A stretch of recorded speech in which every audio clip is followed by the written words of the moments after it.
Hey, me, Kimba, radio broadcast, still self-isolating, still social distancing. Although on the few times when I do go to grab some essentials, every time I go to the grocery store, I notice there are runs on certain things and they don't always make sense.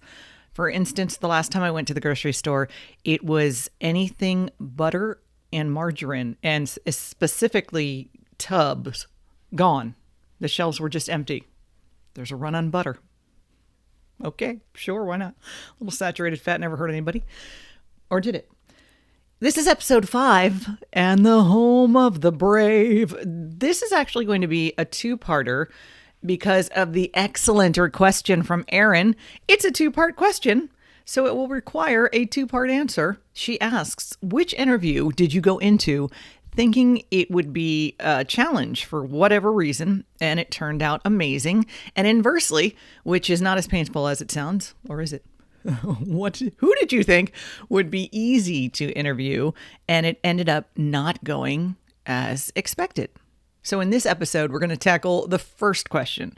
Which interview did you think was going to be a challenge for whatever reason, and it turned out amazing? Now, I'm not going to say that it turned out amazing per se, but I do have 2 interviews that were definitely challenging, but for completely different reasons. As I mentioned in episode 2 of Radio Broadcast, Introduce Yourself, I was extremely shy growing up, but I love the creativity. And the first word that comes to mind for me is privacy of being on the radio. And I know that sounds ridiculous given the amount of people that are listening at any given time, but you're by yourself in the studio. And I always looked at it as I was talking to one person. You. I was talking to you. And, I never thought of it as talking to the masses. It was just you and I hanging out, listening to some tunes. It's kind of how it was. So it was more intimate for me, more private. And I started on the air in October of 87. And in October of 1990, I was chosen to go out to Los Angeles for the Halloween haunt at Universal Studios. And it was a week-long gig. Stations from around the country broadcasting for this giant Halloween party. Now, yeah, eventually there's a Universal Studios now in Orlando. And now it's called Halloween Horror Nights, but this was one of the first times they'd ever done this. But the horror for me would be going from 87 to 90. That's 1987 to 1990, 3 years on the air, and doing exactly 0 interviews to doing countless interviews for 5 days in a row. It's kind of like when you hear people tell the story that they learned how to swim because one of their parents just threw them into the pool. That's kind of how it was.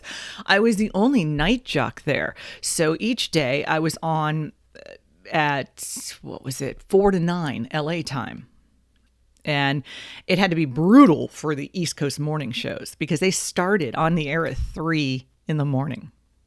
Usually that'd probably be what time they were getting up, but they had to be on site and broadcasting at 3 in the morning. That had to be crazy. So mine was 4 to 9 in the evening. So I was pretty much by myself, especially for the last few hours. And I wasn't totally alone. Mitch Phillips, who is my Man Voices podcast co-host, was out there with me because he was our production guy, and he helped tape interviews, and he did a couple interviews himself. And there were musicians and actors and supermodels, and they all came out, though, in a certain window. They weren't going to cater to whatever times we were on. So I had to make sure that I got up and I was there on site for that window if I wanted to get any of these interviews.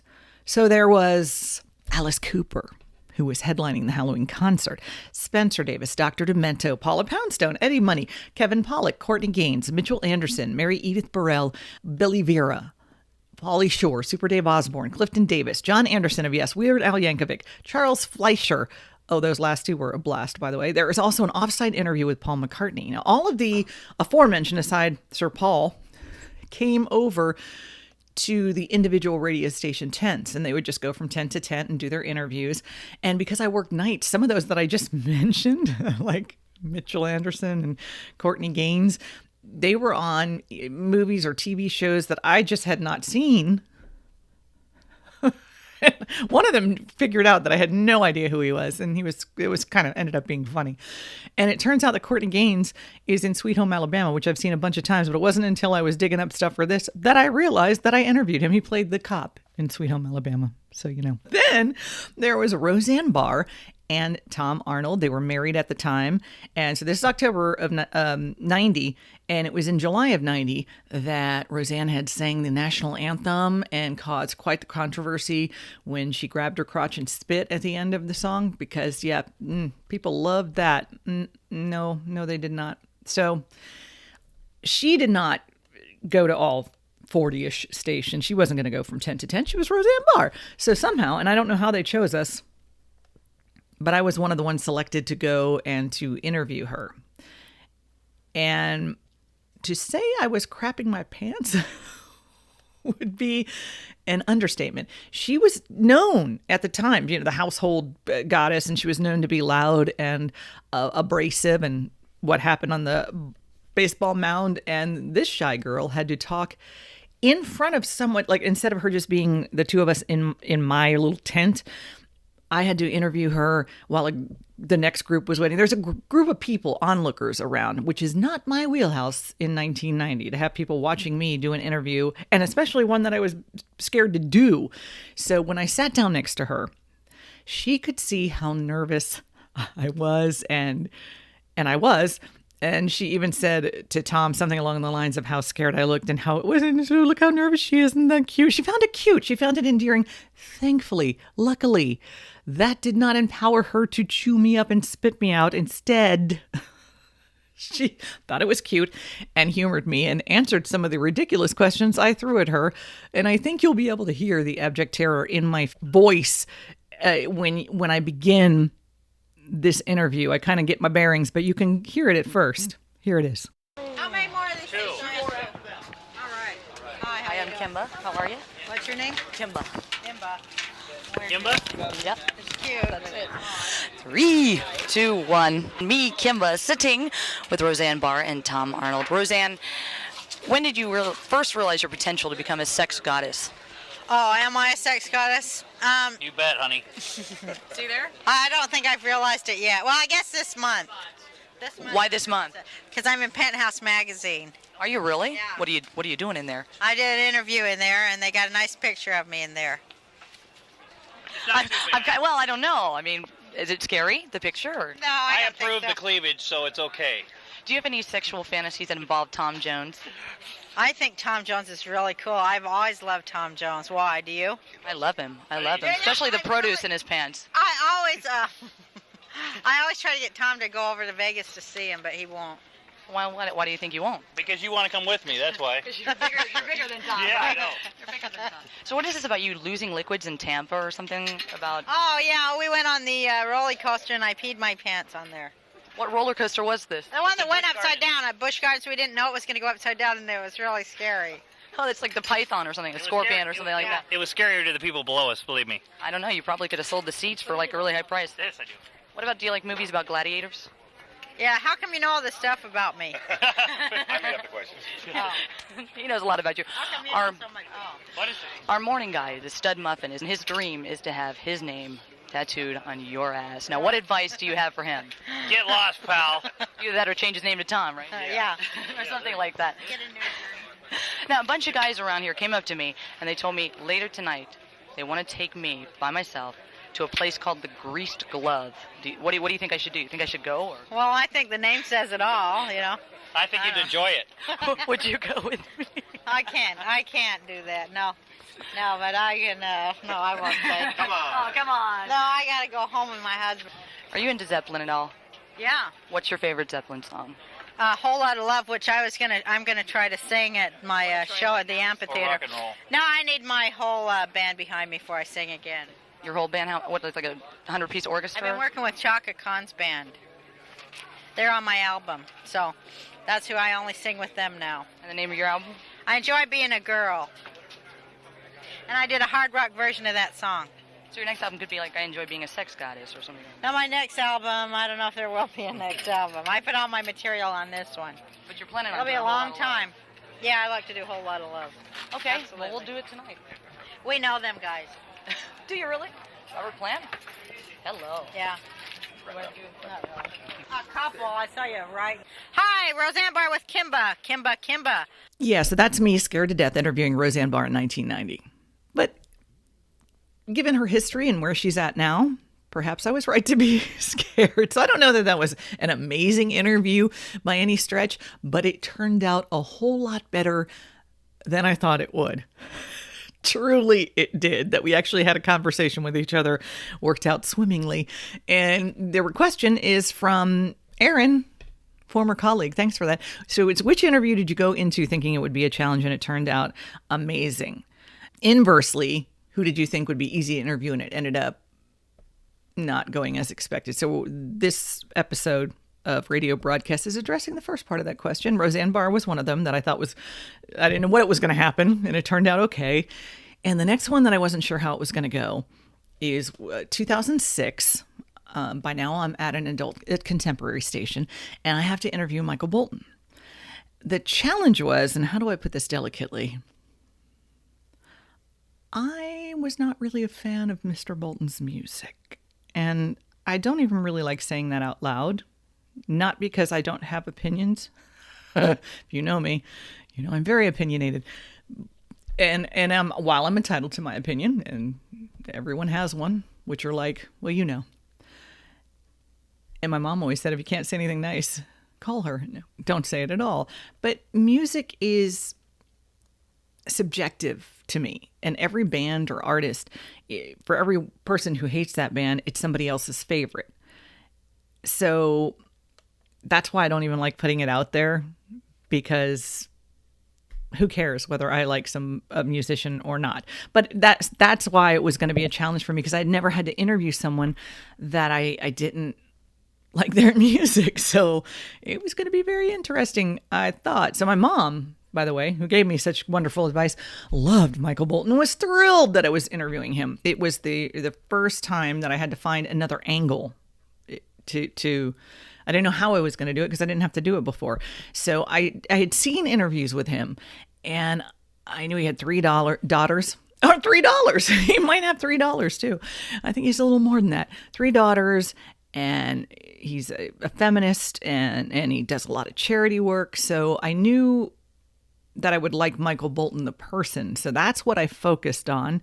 And here's how it went. Kimba, very nice to speak to you. Thanks for taking the time. I'm just wondering if it's some kind of alignment in the planets, with the exception of Pluto, because, you know, he's out of there. Yeah, whatever they're going to call it. Your dream list of projects, it includes this album of songs that Frank Sinatra made famous, the Bolton Swing Sinatra. Not long after this CD comes out, next Wednesday, the 4th of October, you will perform at the Sinatra Theater. Very exciting, because not only are we performing there, we are starting our tour there. First show of this American run, very aptly, and I didn't do it on purpose. I didn't say, find me a theater with Sinatra. I have a lot of friends in Florida. Now, are they friends that you made here in your travels, or people you've known who've ended up moving down here? Because by law, some people do have to move here after a certain point.